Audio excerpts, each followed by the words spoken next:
C'est magnifique chez vous, Claude. On est très bien chez moi. Ça fait combien de temps que tu es installé ici? Depuis 2012, donc 8 ans. Une retraite paisible, mais active. Bien, on est un peu dans la Mecque la plus flyée du Québec. On est à Saint-Adrien. Quand même, il y a beaucoup de talent ici. C'est surprenant. J'avais le choix, quand je suis parti de Montréal à ma retraite, de rester à Montréal pour la vie culturelle. Ouais. Puis, le hasard des choses a fait que je me suis ramassé ici et j'ai pas arrêté de sortir. Et je suis sûr que j'ai sorti plus ici que j'aurais sorti à Montréal. Ah oui, hein? Parce qu'un billet à 100 alors qu'ici, on a la meunerie qui a plein de spectacles, on a tout ce qui est en train de se construire autour. Et il y a des artistes au kilomètre carré, là, en n'importe quoi. Vas-y donc, juste pour le fun, parce que les gens, ils n'ont pas idée au niveau quantitatif, qu'est-ce que c'est. Moi, je le sais, en partie. Toi, encore plus que moi.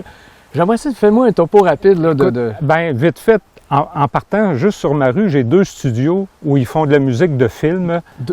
La musique de film internationale, l'ONF, tout ça, le Cirque du Soleil, on nomme des noms, Daniel, Pilou. Pilou, ouais. On avait un monsieur qui fabriquait des djembés, qui vendait des djembés, Michel Ouellette, qui vendait des djembés à travers le monde. C'est comme le vendre des congélateurs. Moperc. Moperc. Ouais, Michel Ouellette Percussion. Et des artistes en art visuel, des artistes... Ici, on est au centre de Victoriaville-Sherbrooke, puis je te dirais que pour voir des bons shows, je vais au Carré 150. Moi, je suis un amateur de danse contemporaine. Sinon, bien ici, écoute, on a la meunerie, puis on a Saint-Camille, là, qui sont des boîtes. Bien, plus Saint-Camille, qui est une boîte quand même qui marche depuis longtemps. C'est venu d'où, cette photo? Je vais essayer de faire une histoire longue, un peu plus courte. Quand j'étais jeune, mon père était amateur de photographie. Tu connais Dominique Lacaire? Ben oui. Tu sais que son père faisait de la photo. Ben C'était oui. 2 amis. Georges, je faisais de la photographie ensemble, c'était ces 2 gars-là. amis? Oui. Tu sais que Dominique Lacaire m'a raconté qu'à l'époque, Georges, avec des amis, ben, je vais en parler d'une émission, mais j'ai vu Georges, dans les années 70, je ne sais pas trop, il se promenait à vélo avec des gros 4x5, puis il faisait de la photographie. Est-ce que ton père serait un de ces amis-là? Il était jeune. Il était un de ses amis, il ne se promenait pas, comme tu dis, avec lui, parce que mon père, c'était un yashikomat de balance, là. Mais c'était il discutait photo, il aimait beaucoup ça. C'est le yashika à 2 lentilles, une par-dessus l'autre, c'est ça. Donc, alors mon histoire part de là, un peu. Il aimait prendre la photo. Il y avait une chambre noire dans notre... On vivait en logement à l'époque, dans la salle de bain. Tu étais où? On est curieux parce qu'on connaît Victor. Rue Jolicoeur à Victoriaville, quartier industriel. Oui. Donc, j'avais l'odeur des acides dans le nez. Fait que ça appartient un peu à mes chromosomes, là. Okay. Après ça, je grandis. Au secondaire, on s'amuse un peu avec des amis, on prend des photos. Ça continue. Au cégep un peu aussi. Après ça, un peu plus tard, j'ai la chance d'avoir des appareils argentiques. Je fais quelques mariages. Oh, on fait des mariages, mais là, est-ce que tu es avec un lentille double ou... Non, un réflexe 35 mm. OK, là, tu m'impressionnais. J'aurais aimé ça le garder celui de mon père, mais il est parti avec beaucoup de choses. Okay. C'est ça, ça a fait partie de ma vie à différentes étapes. Dernièrement, ma fille, qui, elle, a beaucoup plus voyagé que moi, là, elle faisait beaucoup de photos aussi, était bien équipée, un appareil professionnel et un semi-professionnel. Ah oui, l'expérience du yashika t'a marqué, on imagine que là... Ça part pas, ça. Non, ça part pas. Donc, c'est ça, je vais du bel équipement quand même, que j'ai meublé un petit peu plus, parce que j'ai besoin des objectifs qu'elle n'avait pas. Et je me lance. Je me lance en faisant de l'autodidacte sur un peu YouTube, sur un peu pour me remettre dedans, là, parce que là, on est au numérique. J'avais jamais fait vraiment ça, sauf avec une petite caméra. Et je m'amuse. Je pars le dimanche matin en automobile, je fais une run, j'arrête, je prends des photos, des choses que je vois. Et mes lectures, dernièrement, me disent, bien, c'est ça, être photographe. C'est savoir regarder, simplement. C'est pas un technicien, là. À moins que tu fasses de la photo de... Savoir regarder. En reportage, c'est savoir anticiper un peu, se placer. En mode, c'est savoir monter ton chose. C'est ça. Il y a plusieurs aspects de la photographie. Mais l'observation reste, selon moi, je suis d'accord, en tout cas, on est peut-être d'accord, c'est on the top. C'est l'œil, hein? C'est l'œil, puis en fait, ta caméra capte tout, ton œil, lui, il discerne, Absolument. Il fait la poésie dans ta tête, ton œil, mais c'est à toi de le rendre dans ta... C'est ça que j'ai compris. C'est à toi de rendre la poisie de ton œil dans ton image. Absolument. Sinon, c'est une image.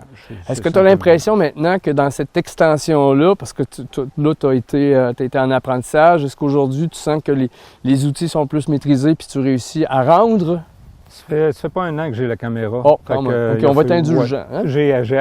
J'apprends vite, heureusement que j'ai cette faculté-là.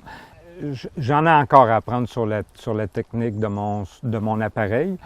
Je fais beaucoup de photographies avec un ami qui est un vieux de la vieille, là, qui a travaillé à l'ONF, un mentor un peu. Tu sais, c'est ceux qui ont eu leur cours classique de photo. Normalement, suivez-les, ils sont pertinents. Il a été professeur d'ailleurs. Il y a aussi la notion didactique dans son apprentissage. Là. Alors, le cadrage, tu sais, ces petites choses de base-là, là, la première chose qu'il m'a dit quand il y a une photo, ben c'est mal cadré, Claude. Puis, hop, ta composition n'est pas belle. Bon, OK, merci. Mais on commence comme ça. Mm-hmm. Puis aujourd'hui, je pense que j'ai des photos, pas des belles photos, j'ai des photos qui sont plaisantes, qui sont le fun, qui sont ce que je voulais faire de ma photo. Mm-hmm. C'est ça qui est important pour moi pour tout de suite, là. Je voulais revenir à quelque chose que tu disais. Oui. Tu as ton ami qui dit, bon, ce cadrage-là, ou tout. Tu sais, à un moment donné, je pense que tu commences à être autosuffisant dans la mesure où tu es capable de toi-même maintenant, aujourd'hui, déterminer si tes cadrages sont bons. C'est ça qui est plaisant. Oui, absolument. Puis non, puis il me le dit plus, là. Okay. Là, il a tendance à dire, OK, celle-là, tu l'as bien réussi. Puis là, tu peux commencer à critiquer son travail. J'oserais pas. Non, mais en fait, son travail, ce que je vois qu'il fait, c'est des très belles photos. Okay. Dernièrement, il s'intéresse beaucoup aux portraits. Il s'est fait un petit studio là, sur son terrain, puis il reçoit, puis on fait beaucoup de portraits. Tu vois, ensemble, on vient d'initier quelque chose. J'ai eu l'idée de prendre des statues antiques, grecques, tout ça. On va chercher les photos et on les reproduit avec des gens. Ah, OK. Alors, j'en ai, tu sais, les espèces de Moi, je t'inspirerais quoi, là? C'est toi qui déciderais ce que tu veux faire. Ça pourrait être Hercule, si tu veux, comme ça pourrait être... Je peux être une déesse, il faut que ce soit un... Tu peux être une déesse ou un dieu, mais ça peut être n'importe quoi qui est une sculpture. On l'a fait en noir et blanc. Et je garde un aspect un peu humoristique à la chose en ajoutant juste une touche de couleur sur un objet. Comme moi, je personnifie Atlas. Atlas c'est drôle, hein? C'est comme tout désigné. Atlas avec un globe terrestre sur l'épaule. Parce que Atlas n'avait pas un globe terrestre, parce qu'à l'époque, on ne savait pas. On ne connaissait pas les continents. On savait que c'était une boule, on ne se connaissait pas les continents. C'était pas une galette, en tout cas? Non. Es-tu un platiste? Je sais pas. Donc, c'est ça, c'est ce qu'on fait. On se fait des challenges comme ça. Et de se faire des... Puis j'en ai fait moi-même autour de ma cour. Je me suis dit, un matin, je sors, je passe du rouge et du jaune. Ah, OK. Tu sais, j'ai pas 20 ans ou même 15 ans. Là. À 60 ans, je me sers un peu de mon expérience de vie pour me trouver comme ça, un challenge. Tu sais, j'ai réussi à me construire une imagination qui fait que je peux dire, ah, ben, si je faisais ça, ça pourrait donner ça, mais ça peut donner d'autres choses avec le fun quand même. Parce que la phrase la plus importante que j'ai relevée d'un peu de lecture et d'un peu de tout, c'est qu'il faut s'amuser. Il faut avoir du plaisir. On aime ça. C'est ce qu'on fait aujourd'hui. C'est super sympathique. Écoute, moi, je te connais pas beaucoup. Je sais que, on parle de la photo un peu, mais on ne peut pas passer à côté. Tantôt, on a eu plein d'anecdotes. C'est comme si, c'est assez particulier. Finalement, on connaît les mêmes gens. Oui, beaucoup. Surtout à Montréal. Bon, ça a donné comme ça. Il y a vraiment quelque chose qui te caractérise pour moi. C'est ton monde littéraire. Comment tu pourrais en parler? Comment tu te définis à travers tout ça? Relativement nouveau aussi. Moi, je suis arpenteur géomètre, très cartésien. J'ai fait 30 ans, j'ai fait de la géomatique. J'étais assis devant un ordinateur presque toute ma vie. La notion artistique, la notion poétique a toujours été quelque chose, même philosophique, en background. Tu sais. Je sais que c'est là, mais je n'ai pas le temps de l'exploiter. Et un jour, je vais traverser le miroir.